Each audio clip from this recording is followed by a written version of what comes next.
الحمدللہ رب العالمین والصلاة والسلام علی رسولہ الکریم وعلی آلہ وصحبہ اجمعین ومن تبعہم بإحسان الی یوم الدین اما بعد۔ خبر کی بحث میں علامہ ابن عثیمین رحمہ اللہ نے اب تک نبی کریم صلی اللہ علیہ وسلم کے افعال کی حجیت، کون سا فعل آپ کا حجت ہے اور کون سا فعل آپ کا مندوب ہے، کون سا فعل آپ کا مباح ہے اور آپ کے کس فعل پر کوئی حکم نہیں لگایا جا سکتا، اس پہ گفتگو کی۔ اس کے بعد نبی کریم صلی اللہ علیہ وسلم نے جس پہ سکوت اختیار کیا ہے اس پہ گفتگو کیا، اور یہ بھی بتلایا کہ ہو سکتا ہے زمن نزول وحی میں آپ صلی اللہ علیہ وسلم کے معاشرے میں کوئی کام ہو رہا ہو اور آپ کو خبر نہ ہو، تو یہ نہیں کہا جائے گا کہ آپ کی تقریر ہے، البتہ وہ چیز حجت تسلیم کی جائے گی۔ آج کے درس میں انشاءاللہ خبر کی تقسیم پہ بحث ہوگی کہ خبر کی کتنی قسمیں ہیں۔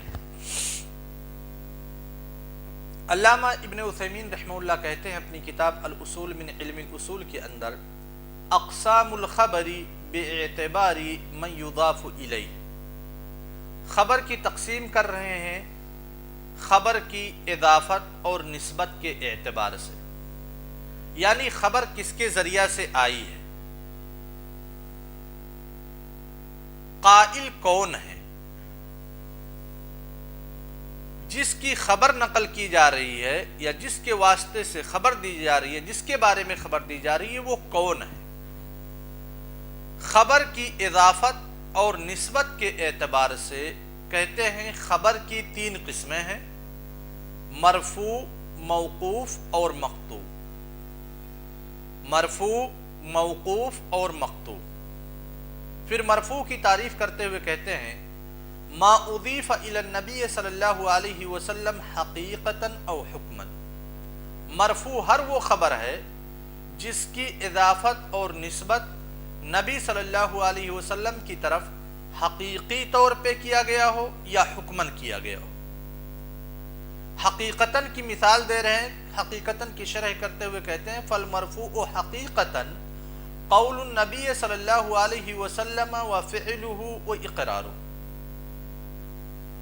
جو حقیقت میں مرفوع ہوگا وہ کیا ہوگا؟ وہ نبی صلی اللہ علیہ وسلم کا قول ہوگا یا نبی صلی اللہ علیہ وسلم کا فعل ہوگا یا نبی صلی اللہ علیہ وسلم کا اقرار ہوگا، یعنی جس میں صراحت کی جائے گی کہ آپ صلی اللہ علیہ وسلم نے کہا ہے یا آپ صلی اللہ علیہ وسلم نے کیا ہے یا آپ صلی اللہ علیہ وسلم نے اقرار کیا ہے، جس میں صراحت موجود ہوگی وہ حقیقی طور پہ مرفوع مانا جائے گا۔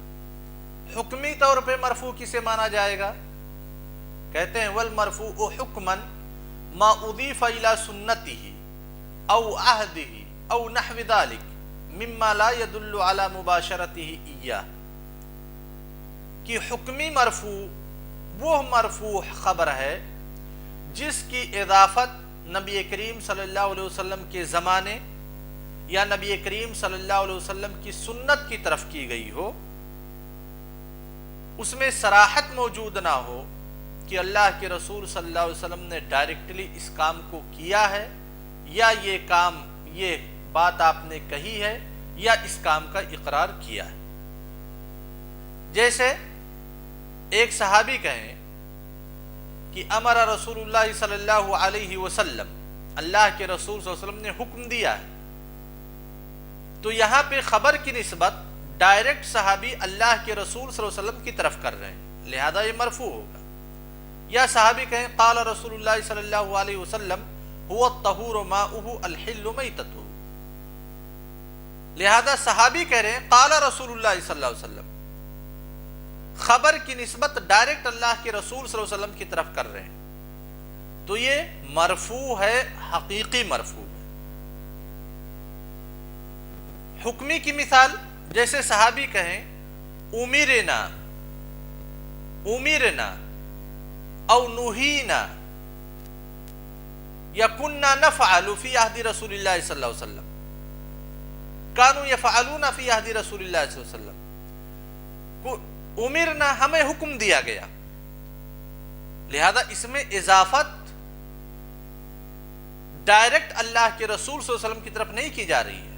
یہ نہیں بتلایا جا رہا ہے کہ رسول اللہ صلی اللہ علیہ وسلم نے ہی ہمیں حکم دیا ہے، بلکہ مجہول رکھا گیا. امرنا ہم کو حکم دیا گیا، یا نہینا ہم کو روکا گیا. روکنے والا کون ہے؟ اس میں ڈائریکٹ صراحت موجود نہیں ہے کہ روکنے والے اللہ کے رسول صلی اللہ علیہ وسلم ہیں. یا پھر کننا نفعل فی عہد رسول اللہ صلی اللہ علیہ وسلم، ہم لوگ اللہ کے رسول صلی اللہ علیہ وسلم کے زمانے میں کرتے تھے. یا اللہ کے رسول صلی اللہ علیہ وسلم کی زمانے کی طرف نسبت کی گئی. تو یہ حکمی مرفوع ہے. حکمی مرفوع کا مطلب یہ ہے کہ ان ساری اخبار کو، ان ساری روایات کو بھی مرفوع کا حکم دیا جائے گا. موقوف کا اس پہ اطلاق نہیں کیا جائے گا، بلکہ مرفوع کا حکم دیا جائے گا. اور مرفوع یہ اعلیٰ رتبہ ہے جتنے بھی خبر کی تقسیم آ رہی ہے اضافت کے اعتبار سے. لہذا سب سے اعلیٰ اور سب سے بلند رتبہ کیا ہے؟ وہ مرفوع ہے. اگر ایک مرفوع خبر ہو، ایک موقوف خبر ہو، دونوں خبر صحیح ہے، تو مرفوع خبر کو موقوف خبر پہ راجح قرار دیا جائے گا. یہ اس کا فائدہ، اس کا ثمرہ ہے. تو کہتے ہیں والمرفوع حکماً، حکمی طور پہ مرفوع اس خبر کو کہتے ہیں جو نبی کریم صلی اللہ علیہ وسلم کی سنت کی طرف اضافت کی جائے، یا جس کی نسبت نبی صلی اللہ علیہ وسلم کے عہد اور زمانہ کی طرف کی گئی ہے، جسے اللہ کے رسول صلی اللہ علیہ وسلم نے ڈائریکٹلی نہ کیا ہو یا نہ کہا ہو. ایسی چیز اس خبر میں موجود نہ ہو جو اس بات پہ دلالت کرے کہ نبی صلی اللہ علیہ وسلم نے ڈائریکٹلی اس چیز کو کیا ہے. پھر اس کے بعد کہتے ہیں وَمِنْهُ قَوْلُ الصَّحَابِ، اور یہی مرفوع حکمی سے صحابی کا یہ قول امرنا او نہینا او نحوہما، کا قول ابن عباس رضی اللہ تعالی عنہما امر الناس ان یکون آخر عہدہم بالبیت. حضرت عبداللہ ابن عباس رضی اللہ تعالیٰ عنہ کی روایت ہے امر الناس ان یکون آخر عہدہم بالبیت، لوگوں کو حکم دیا گیا کہ وہ حج کے دوران سب سے اخیر میں جس کام کو انجام دیں وہ طواف ہے، یعنی طواف وداع ہے. طواف وداع کے بعد ہی حاجی لوگ اپنے گھر کو منتقل ہوں گے، اپنے گھر ٹرانسفر ہوں گے، اپنے گھر واپس آئیں گے. الا انه خففان الحاج، الا انه خففان الحاج، لیکن حائض سے اس کی تخفیف کر دی گئی. محل شاہد کیا ہے؟ فقہی مسئلہ یہاں پہ بیان کرنا مقصود نہیں ہے. محل شاہد یہ ہے کہ عبداللہ ابن عباس رضی اللہ تعالیٰ عنہ کہتے ہیں امیر الناس، لوگوں کو حکم دیا گیا. لہذا اس میں صراحت موجود نہیں ہے کہ نبی صلی اللہ علیہ وسلم نے حکم دیا ہے، یعنی ڈائریکٹ اضافت اور نسبت نبی صلی اللہ علیہ وسلم کی طرف نہیں کی جا رہی ہے، بلکہ انڈائریکٹ کیا جا رہا ہے. اور یہ ایک دوسرا مسئلہ ہے کہ اس قسم کے جب صیغوں کا استعمال کیا جائے، مجہول کے صیغوں کا، امرنا، نہینا، امرا، نہیا، تو پھر یہاں پہ حقیقت میں آمر کون ہوگا اور ناہی کون ہوگا؟ علامہ ابن عثیمین رحمہ اللہ نے جس چیز کی طرف اشارہ کیا ہے کہ یہ مرفوع حکمی ہے، اشارہ اس میں موجود ہے کہ حقیقت میں وہ آمر، وہ ناہی، یعنی حکم دینے والے اور منع کرنے والے، اطلاق اللہ کے رسول صلی اللہ علیہ وسلم پر ہی کیا جائے گا. جب اطلاق ہو کہ امرنا او نہینا، تو اس اطلاق سے مراد اللہ کے رسول صلی اللہ علیہ وسلم کی ذات ہوگی کہ آپ صلی اللہ علیہ وسلم نے ہی حکم دیا ہے یا آپ صلی اللہ علیہ وسلم نے ہی منع کیا ہے. لیکن اگر مقید کر دیا گیا امرنا فی عہد ابی بکر الصدیق، امرنا فی عہد عثمان رضی اللہ تعالیٰ عنہ، تو یہاں پہ جب مقید کر دیا جائے گا، آمر کی اور ناہی کی تقید کر دی جائے گی، تو پھر جس کے ساتھ مقید کیا گیا ہے وہ مراد ہوگا. اس کے بعد دوسری مثال دیتے ہیں وقول ام عطیہ، ام عطیہ رضی اللہ تعالی عنہا کا قول نہینا عن اتباع الجنائز، کہ ہم کو منع کیا گیا، ہم عورتوں کو منع کیا گیا کہ ہم جنازے کے پیچھے چلیں، یعنی مٹی دینے کے لیے، مردے کو دفن کرنے کے لیے عورتیں جنازے کے پیچھے نہیں جا سکتی. ام عطیہ رضی اللہ تعالیٰ عنہ کہتی ہیں نہینا، ہم کو منع کیا گیا. منع کرنے والا کون ہے؟ اس کی صراحت موجود نہیں. اسی کو علامہ ابن عثیمین رحمہ اللہ کہتے ہیں کہ یہ مرفوع حکمی ہے، گویا کہ نہ ہی اصل میں منع کرنے والے اللہ کے رسول صلی اللہ علیہ وسلم ہی ہیں۔ تو یہ پہلی قسم ہو گئی خبر کی اضافت کے اعتبار سے، خبر کی اضافت کے اعتبار سے خبر کی تین قسمیں ہیں۔ پہلی قسم ہے مرفوع، مرفوع جس کی اضافت نبی کریم صلی اللہ علیہ وسلم کی طرف کی گئی ہو۔ پھر مرفوع کی دو قسمیں ہیں، مرفوع حقیقی، مرفوع حکمی۔ مرفوع حقیقی جس میں صراحت کیا گیا ہو کہ اللہ کے رسول صلی اللہ علیہ وسلم نے یہ کہا ہے یا کیا ہے، یا آپ صلی اللہ علیہ وسلم نے اس چیز کا اقرار کیا ہے، وہ مرفوع حقیقی ہے۔ مرفوع حکمی جس کی اضافت آپ صلی اللہ علیہ وسلم کی سنت، آپ صلی اللہ علیہ وسلم کے عہد یا زمانے کی طرف کیا گیا ہو، اور اس میں اس بات کی صراحت موجود نہ ہو کہ آپ صلی اللہ علیہ وسلم نے ڈائریکٹ اس کام کو کیا ہے یا کہا ہے یا اقرار کیا ہے۔ مرفوع حکمی کی دو مثالیں بیان کی علامہ ابن عثیمین رحمہ اللہ نے۔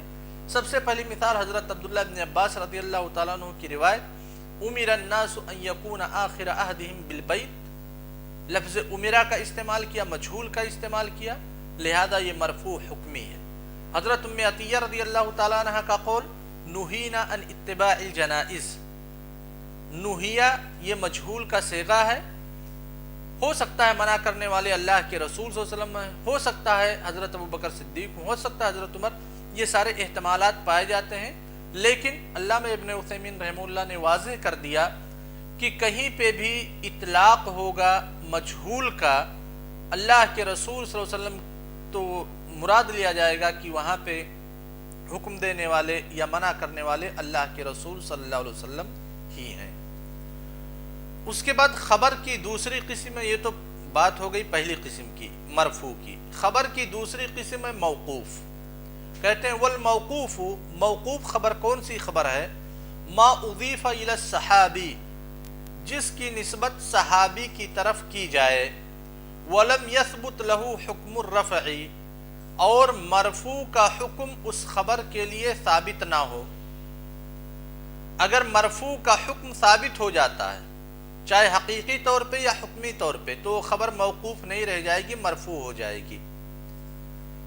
کہتے ہیں کہ رفع کا حکم، مرفوع کا حکم ثابت نہ ہو اس خبر کے لیے، اور اس خبر کی نسبت کسی صحابی کی طرف کی جائے تو یہ موقوف کہلائے گا۔ پھر موقوف یہ حجت ہے یا حجت نہیں ہے، موقوف سے ہم دلیل پکڑ سکتے کہ نہیں دلیل پکڑ سکتے، اس کے بارے میں بحث کر رہے ہیں۔ کہہ رہے ہیں وَهُوَ حُجَّةٌ عَلَى الْقَوْلِ الرَّاجِحِ، صحابی کا قول یا صحابی کی خبر جسے ہم موقوف کہتے ہیں، موقوف خبر راجح قول کے مطابق حجت ہے۔ جب علامہ ابن عثیمین رحمہ اللہ نے کہا وَهُوَ حُجَّةٌ عَلَى الْقَوْلِ الرَّاجِحِ کہ راجح قول کے مطابق حجت ہے، تو اس میں اشارہ پایا جا رہا ہے کہ مسئلہ مختلف فی ہے، یعنی صحابی کا کوئی مسلک ہو، صحابی کا کوئی موقف ہو، کوئی مذہب ہو، وہ حجت ہے یا حجت نہیں ہے، ہم اس سے دلیل پکڑ سکتے ہیں یا دلیل نہیں پکڑ سکتے، یہ مسئلہ علماء کرام کے نزدیک مختلف فی رہا ہے۔ جمہور علماء کرام کے نزدیک صحابی کا قول یا فعل یہ حجت ہے۔ امام شافعی کی طرف ایک قول کی نسبت کی جاتی ہے جس میں انہوں نے صحابی کے قول یا فعل کو حجت نہیں تسلیم کیا ہے۔ ہر ایک کے ادلہ ہیں، ان ادلہ سے ہمیں بحث نہیں ہے کیونکہ بہت ہی طویل ہو جائے گا۔ علامہ ابن عثیمین رحمہ اللہ کہتے ہیں کہ موقوف خبر راجح قول کے مطابق حجت ہے۔ کب حجت ہے؟ اب وہ بیان کر رہے ہیں الا ان یخالف نصا، حجت اس وقت تک ہے جب تک کہ وہ موقوف خبر کسی نص کی مخالفت نہ کرے، یعنی اگر کسی نص کی مخالفت ہو رہی ہے اس موقوف خبر سے تو موقوف خبر کو حجت نہیں مانا جائے گا۔ پہلی چیز، او قول صحابی آخر، اگر کسی دوسرے خبر موقوف کی مخالفت کرتی ہے، یعنی ایک صحابی کا قول ہے، اس صحابی کا قول کسی دوسرے صحابی کے قول کے مخالف ہے، تو ایسی صورت میں وہ خبر موقوف حجت نہیں ہے۔ کیا کیا جائے گا؟ فَإِنْ خَالَفَ نَصًّا أُخِذَ بِالنَّصِّ، اگر موقوف خبر نے نص کی مخالفت کی ہے تو نص پہ عمل کیا جائے گا۔ وَإِنْ خَالَفَ قَوْلَ صَحَابِيٍّ آخر، اگر کسی دوسرے صحابی کے قول کی مخالفت ہوئی ہے موقوف خبر سے، تو نتیجہ کیا نکلے گا؟ اُخِذَ بِالرَّاجِحِ مِنْهُمَا، تو ان دونوں موقوف خبروں میں سے جو راجح ہے اس پہ عمل کیا جائے گا۔ یہ بہت ہی واضح ہے، کلیئر ہے۔ پھر اس کے بعد صحابی کی تعریف کرتے ہوئے کہتے ہیں کہ صحابی کسے کہتے ہیں؟ من اجتمع بالنبی صلی اللہ علیہ وسلم مؤمنا، جو اللہ کے رسول صلی اللہ علیہ وسلم کے ساتھ ملاقات کیا ہو ایمان کی حالت میں، ومات علی ذلک، اور ایمان کی حالت ہی میں اس کا انتقال ہوا ہو، تو وہ صحابی ہے۔ یہ علامہ ابن عثیمین رحمہ اللہ نے ذکر کیا ہے، جو کہ محدثین کے قاعدے کے مطابق ہے۔ محدثین کے قاعدے کے مطابق جس نے بھی اللہ کے رسول صلی اللہ علیہ وسلم سے ملاقات کی، اگر السلام علیکم کہہ دیا، صرف اتنی بات ہوئی السلام علیکم، یا آپ صلی اللہ علیہ وسلم کو دیکھا اپنی زندگی میں اور پھر ایمان کی حالت ہی میں اس کا انتقال ہوا، تو صحابی کہلائے گا۔ لیکن جب علماء اصول فقہ گفتگو کرتے ہیں تو چونکہ صحابی کے قول اور فعل کی حجیت کی بات ہوتی ہے اصول فقہ میں، اس لیے وہ لوگ کہتے ہیں کہ جس نے اللہ کے رسول صلی اللہ علیہ وسلم کے ساتھ صحبت اختیار کی ہو، یعنی صرف دیکھنا کافی نہیں ہے، آپ صلی اللہ علیہ وسلم کے پاس کچھ وہ وقت گزارا ہو، تب اس پہ صحابی کا اطلاق کیا جائے گا، اور اسی صحابی کے قول یا فعل یا تقریر کی حجیت اور عدم حجیت پر گفتگو کی جائے گی۔ یہاں پہ جو علامہ ابن عثیمین رحمہ اللہ نے کہا ہے من اجتمع بالنبی صلی اللہ علیہ وسلم مؤمنا به ومات علی ذلک، یہ محدثین کے قاعدے کے مطابق ہے کہ جس نے نبی کریم صلی اللہ علیہ وسلم کو دیکھا ہو یا آپ کے ساتھ اکٹھا ہوا ہو، آپ سے ملاقات کیا ہو ایمان کی حالت میں، اور ایمان کی حالت ہی میں اس کا انتقال ہوا ہو، تو یہ ہو گئی موقوف۔ کہتے ہیں اضافت کے اعتبار سے خبر کی تیسری قسم ہے مقطوع۔ مقطوع کہتے ہیں ما اضیف الی التابعی فمن بعدہ، جس کی نسبت کسی تابعی یا تبع تابعی کے بعد آنے والے لوگوں کی طرف کی جائے تو وہ مقطوع ہے۔ اگر نسبت اللہ کے رسول صلی اللہ علیہ وسلم کی طرف ڈائریکٹ کی جا رہی ہے یا انڈائریکٹلی کی جا رہی ہے تو مرفوع ہے، اگر نسبت صحابی کی طرف کی جا رہی ہے تو موقوف ہے، اگر نسبت تابعی یا تابعی کے بعد آنے والے لوگوں کی طرف کی جا رہی ہے تو وہ مقطوع ہے۔ اس کا کوئی حکم امام ابن عثیمین رحمہ اللہ نے نہیں بتلایا، کیونکہ تابعی اور ان کے بعد آنے والے لوگوں کے قول اور فعل کو شریعت نے حجت نہیں تسلیم کیا ہے کہ بذات خود وہ حجت ہے، بلکہ دیکھا جائے گا کہ ان کا قول نص سے موافق ہے، نصوص شرعیہ کے مطابق ہے یا نہیں ہے۔ پھر اس کے بعد کہتے ہیں والتابعی، تابعی کی تعریف یہ ہے من اجتمع بالصحابی مؤمنا بالرسول صلی اللہ علیہ وسلم ومات علی ذلک، اللہ کے رسول صلی اللہ علیہ وسلم کی رسالت پر ایمان کی حالت میں جس کسی نے صحابی سے ملاقات کی ہو تو وہ تابعی ہوگا، اور شرط رکھی ومات علی ذلک، اور ایمان کی حالت میں اس کا انتقال ہوا ہو۔ وصلی اللہ علی نبینا محمد وعلی آلہ وصحبہ وسلم۔ السلام علیکم ورحمۃ اللہ وبرکاتہ۔